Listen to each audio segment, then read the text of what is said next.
Started in the 1400s, the Russian monarchy was based on the second letter to Thessalonians, where Paul speaks of a restrainer who holds back evil.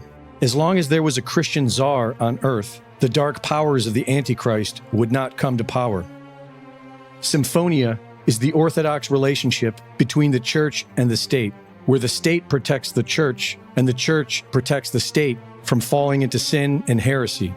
In 1916, after the Russian Civil War, known as the Time of Troubles, the Russians elected Michael Romanov, 16 years of age, as Tsar of Russia, and the Romanov family ruled from 1613 until 1917. During this period, Russia prospered. They became more focused on Christianity and promoted it worldwide through missionary work.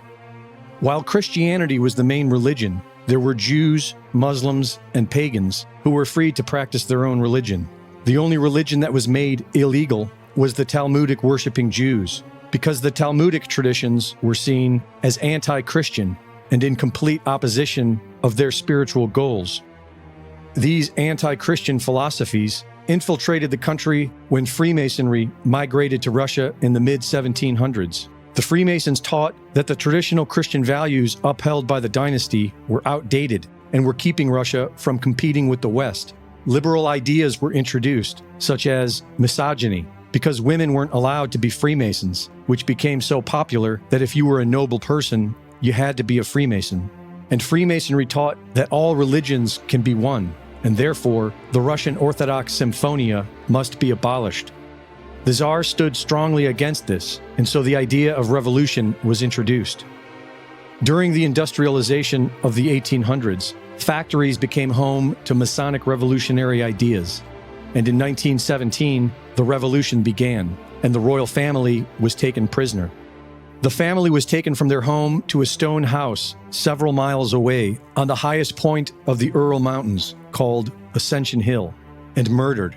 According to the official narrative, they were executed by a firing squad in the basement, but according to the evidence, they were murdered in a very dark, ritual manner.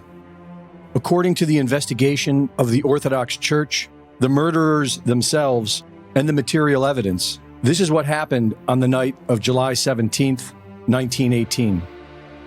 The stone house was known by the Bolsheviks to be a place where evil acts have taken place in the past. It was prepared ahead of time, and the murder involved 11 assassins and 11 victims: the Tsar, his wife, the 4 daughters, the son, and 4 servants. The number 11 is believed to be based on the 11 apostles who remained after Judas betrayed Christ.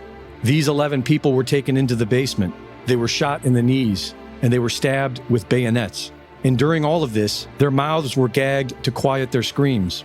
In their memoirs, the murderers wrote it was so bad that they were vomiting. The bodies were then wrapped up in white linen, placed into the back of a truck, and kept alive as they were driven to a swampy area outside of the city. They were finally murdered by being hung upside down to drain their blood. They were beheaded, their teeth removed, and their bodies chopped into pieces. The body parts were partially dissolved in acid and then burned. Eggs were boiled, sprinkled with ash from the burnt linens which were soaked in royal blood, and consumed at the crime scene. The Tsar's head was placed into a jar, preserved in alcohol, and shipped to Moscow. In the 1920s, the Romanov family diaries were released by the Bolsheviks. They showed the Tsar to be an honorable man, highly intelligent involving political affairs, and a devout Christian. As if part of the ritual, this brought shame to the Russian people who were turned against the Tsar through Marxist propaganda. The Federal Reserve System, the Rothschilds, and the British Round Table opposed the Tsar and the traditional Christian policies that stood in the way of their plans for world domination. And many Russians see the murder of Tsar Nicholas II as a necessary precursor to the New World Order, which began proliferating after his death. Tsar Nicholas II is now a saint in the Russian Orthodox Church, and millions of Russian Orthodox Christians believe they need to repent for allowing the dynasty to be destroyed. Reporting for